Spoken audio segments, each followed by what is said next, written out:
শরীরে ব্যথাটা একটু পর পর ঠোকর দিচ্ছে। ঠিক আছে, তোমাকে আর সহ্য করতে হবে না, তুমি সুন্দর করে শুয়ে পড়ো, আমি তোমাকে মালিশ করে দিচ্ছি। আচ্ছা, তোমরা দুজন আমাকে একটা কথা বলবা, এই যে তোমরা দুজন একসাথে হলেই কেবল ঝগড়া করো, এটা কি জন্য করো আমাকে একটু বুঝিয়ে বলবা? কি জন্যে? এই জন্য আমি তো জানি না। তুমি জানো, তুমি তো। না, তুই জানিস, তুই কর। চমৎকার ব্যাপার তো।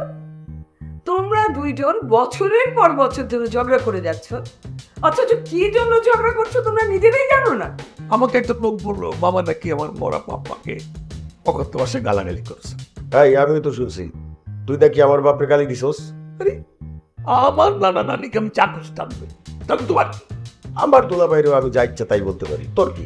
হায়, তোমাদের তামাশা দেখে না রাগে আমার গা গিজ গিজ গিজ গিজ করছে। চিলে কান নিয়ে গেছে শুনে দুজনেই চিলের পিছনে দৌড়াচ্ছ, একবার কানে হাত দিয়ে দেখছো না যে কানটা ঠিক আছে কিনা। যা হওয়ার হয়ে গেছে, আর কোনো ঝগড়া চলবে না বলে দিলাম। ঠিক আছে, ওকে বলো কাল সকালের মধ্যে আমার ছেলেকে সুস্থভাবে বাড়িতে পাঠাবে। না, আমি রাকিবকে এই বাড়িতে আর পাঠাবো না। কি করবি তাকে? আমি পাখির সাথে রাকিবের বিয়ে দিয়ে আমার বাড়িতে রেখে দেবো। কি বললি? আমার ছেলে তোর মতো কিপটার ঘরে ঘর জামাইও থাকবে?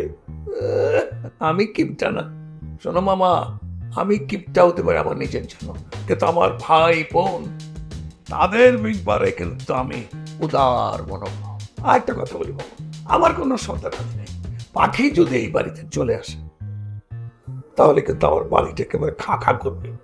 ও, পাখি তোর বাড়ি ছেড়ে চলে আসলে তোর বাড়ি কাকা করবে, আর আমার ছেলে আমার বাড়ি ছেড়ে চলে গেলে কি আমার বাড়ি ফুফু করবে? হ্যাঁ, আমার তো একটাই সন্তান, আমার তো গন্ডায় গন্ডায় সন্তান নাই যে একটা ফিরিয়ে দিয়া দিব। তোমার বাড়ির কি হবে সেটা আমার জানা দরকার নেই, আমার ইচ্ছা আমি রাকিব কাটতে দেবো না। ওরে কুলাঙ্গারের বাচ্চা কুলাঙ্গার, এইবার সত্যি সত্যি আমি তোরে বাঁধবো। আবার কুলাঙ্গার? তুমি আলাঙ্গারের বাচ্চা, আলাঙ্গার বাঁধবো আমাকে? দেখি বাঁধো, তোমার কত শক্তি আছে। আর একটা কথা বলবেন না মামা ভাগ্না, এরপরে যদি আবার ঝগড়া করো তাহলে দুজনকে আমি গোয়াল ঘরে বেঁধে রাখবো। এখন আমি যে সিদ্ধান্ত দিব সেটাই ফাইনাল। রাকিব আর পাখি যখন যে বাড়িতে থাকতে চাইবে সে বাড়িতে থাকবে, সিদ্ধান্ত ফাইনাল। উত্তর দাও, না হলে কিন্তু গোয়াল ঘর রেডি আছে। বাবা, মামি কি সত্যি সত্যি আমাদেরকে বাঁধবে? বাঁধতেও পারে রে, এরা কিন্তু বান্দাবান্দির বংশধর। বলবি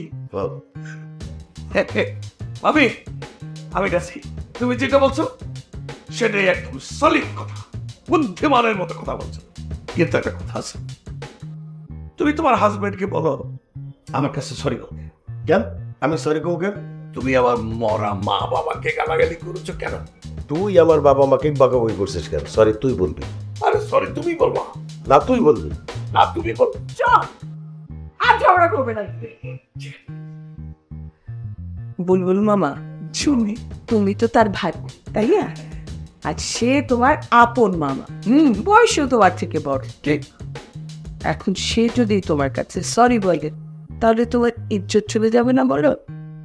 তার থেকে তুমি তাকে একটু সরি বলে দাও, তাহলে তো ছাড়া চুকে যায়। আর আমার মামি যে এত বড় বুদ্ধিমান এটা তো আমি আর কখনো জানতাম না। একটা বুদ্ধিমানের কথা বলছো মামা, তোমার কথাই নাই। আরে সে তো আমার মামা, তাকে তুমি সরি বলতেই পারি। প্রয়োজনে আমি আমার মামার পাশাই মাপ চাইবো। তুই আমার একমাত্র ভাগনা, আদরেন ভাগনা, তার উপরে আবার পুত্রা। তুই এখানে পার হাত দিবি, তুই আসবি বুকে আনবি।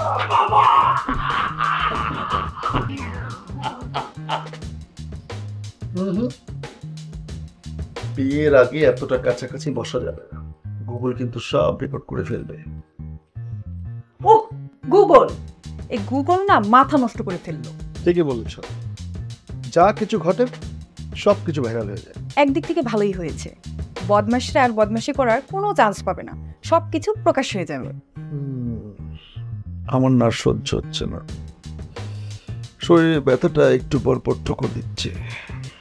ঠিক আছে, তোমাকে আর সহ্য করতে হবে না, তুমি সুন্দর করে শুয়ে পড়ো, আমি তোমাকে মালিশ করে দিচ্ছি। আর হ্যাঁ, ভেবো না সারা জীবনের জন্য মালিশ করব, এটা শুধুমাত্র আজকের জন্য। আচ্ছা, এটা আবার গুগলে রেকর্ড হয়ে যাবে না তো? না না, আমি সব নেটওয়ার্ক বন্ধ করে আসছি।